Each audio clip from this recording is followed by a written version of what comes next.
Afternoon, sir. Very good afternoon. What's your name, sir? R.K. Pandey.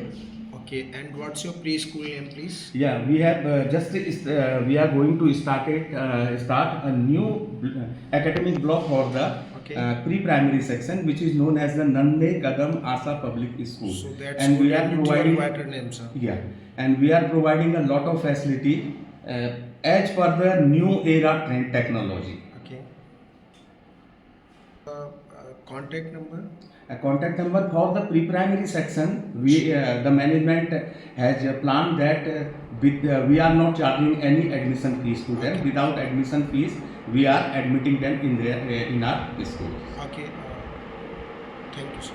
उसमें कुछ कोई ना कोई बच्चे में क्वालिटी होती है, किसी में स्पोर्ट्स की होती है, किसी में ड्रामेटिक की होती है, किसी की राइटिंग स्किल अच्छी होती है। तो उसी को मेन जो उस बच्चे के अंदर क्वालिटी है, उसी की स्किल को हम डेवलप करने के लिए हम लोग उसमें काम कर रहे हैं। बहुत बढ़िया। इसके लिए हम लोगों ने क्या हाउस वाइज हर सैटरडे हम लोग क्या कुछ न कुछ कंपटीशन होते हैं जी। सवेरे मॉर्निंग असेंबली में हाउस वाइज ही हम कंपटीशन कराते हैं, जिससे छोटे से छोटे और बड़े से बड़े बच्चे को हम पूरी तरीके से उसके अंदर एक कॉन्फिडेंस पैदा कर सकें और उसकी स्किल्स को हम डेवलप कर सकें। बहुत बढ़िया, सर। टीचर्स की क्या व्यवस्था और कितनी संख्या है टीचर्स की? टीचर्स की सर इस समय मेरे पास 42 मेरे पास इस समय टीचर की व्यवस्था है, सारे ट्रेन टीचर्स मेरे पास है। जैसा कि आपने हमें बताया 42 टीचर्स हैं। कहीं ना कहीं हम और आप सभी लोग जानते हैं कि हमारी कंट्री हमारे देश में शिक्षक और टीचर को भगवान और गॉड का दर्जा दिया गया है। कहते हैं किसी विद्यालय का अगर शिक्षक और टीचर बेहतर होगा तो वहाँ की जो शिक्षा है वो ऑटोमेटिक बेहतर हो जाएगी।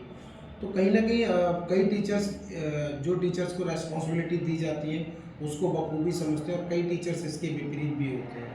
जैसा कि उन्हें मैनेजमेंट की तरफ से जो भी टाइम और सैलरी दी जाती है तो कहीं ना कहीं उनका जो फोकस होता है वो टाइम और सैलरी पे होता है, ना कि रेस्पॉन्सिबिलिटी पे।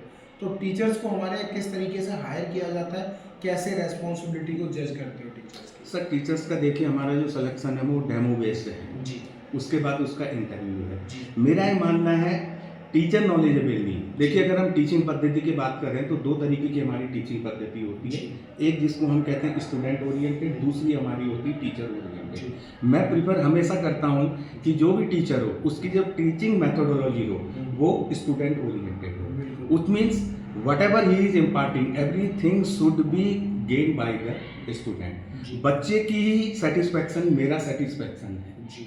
तो इसी बेस पे हम टीचर्स का अपॉइंटमेंट करते हैं। बहुत अच्छे सर। कंपटीशन का टाइम है सर, कॉम्पिटिटर बहुत ज़्यादा है। हमारे विद्यालय में ऐसा क्या यूनिक है जो गार्जियंस और पेरेंट्स अपने बच्चों के एडमिशन्स हमारे विद्यालय में कराएं? सर देखिए उसमें कई चीज़ें, मशरूमिंग स्कूल बहुत हैं। जैसे मैंने यहाँ आया भी ज़्यादा मुझे जानकारी नहीं है। देखिए आजकल क्या है मशरूमिंग स्कूल बहुत ज़्यादा हो चुके हैं, लेकिन मेन चीज़ है आप अगर पास के जितने भी इस्टेब्लिश्ड स्कूल हैं 10 साल का आप हमारा रिजल्ट देखिए तो कहीं ना कहीं कन्नौज में टॉपर्स में हमारे बच्चे हर साल रहे होंगे और वही एक सबसे बड़ा हमारा वो है कि हमारे यहाँ बच्चों के लिए किया है। उसके साथ साथ इस बार मैनेजमेंट के लिए मैं थैंक्स कहूँगा कि हमने 2 तरीके की स्कॉलरशिप इस बार हमने इंट्रोड्यूस की है। 12th का जो हमारा टॉपर्स रहेगा उसको 51,000 की हमने कैश प्राइज उसको हमने इस बार एक पारितोषिक के रूप में उसके लिए बच्चे के लिए उसको प्रोत्साहन के लिए हमने रखा हुआ है। और जो 10th क्लास का हमारा टॉपर बच्चा रहेगा उसको जो ट्यूशन फीस होगी उसमें 75% का हम रिलैक्सेशन उसको देंगे। जैसा कि सर आपने देखा होगा कई बच्चे पढ़ने में बहुत अच्छे होते हैं बट उनके अंदर कहीं ना कहीं डर होता है, वो अपने टीचर से क्वेश्चन पुटअप नहीं कर पाते हैं। तो कहीं ना कहीं जो बच्चा आपका परफेक्ट होता है जब वो टीचर से क्वेश्चन पुटअप नहीं कर पाता है तो धीरे धीरे वो वीक होता चला जाता है।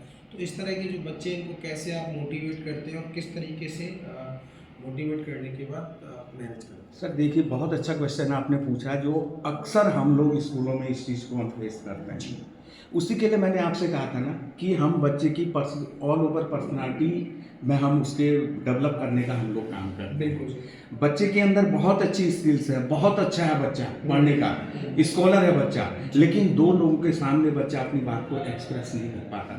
कहीं न कहीं उस बच्चे के अंदर एक इन्फीरियरिटी कॉम्प्लेक्स है। तो उसी चीज़ को दूर करने के लिए हम हर सैटरडे हम लोग एक्टिविटीज़ तरह तरह की कराते हैं और उसके साथ साथ इस बार से हम करियर 9, 10, 11, 12 के बच्चे के लिए हम करियर काउंसलिंग भी हम स्टार्ट करवा रहे हैं। और ये चीज़ बच्चों के लिए ही नहीं है, आने के बाद मैं खुद 2 वर्कशॉप बच्चों टीचर्स के लिए मैं ऑर्गेनाइज कर चुका हूँ।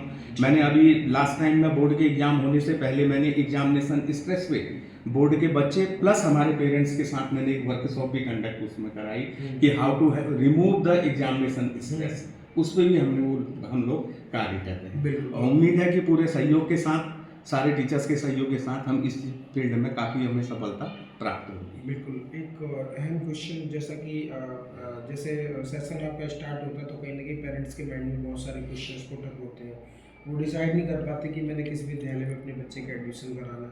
तो उन सब जो पेरेंट्स हैं उनकी वो अपनी थिंकिंग को कैसे पॉजिटिव करें, उसके लिए क्या आप मैसेज देना चाहते हैं? सर, उसके लिए मैं यही सारे अभिभावकों को यही मैं कहूँगा, आप आइए हमारे स्कूल को देखिए, अच्छी तरीके से इंफ्रास्ट्रक्चर को देखिए, हमारे टीचर से मिलिए, फैकल्टी से मिलिए, उसके बाद आप डिसाइड कीजिए। मैं ये नहीं कहूँगा कि हम बेस्ट हैं, but we are not like the rest.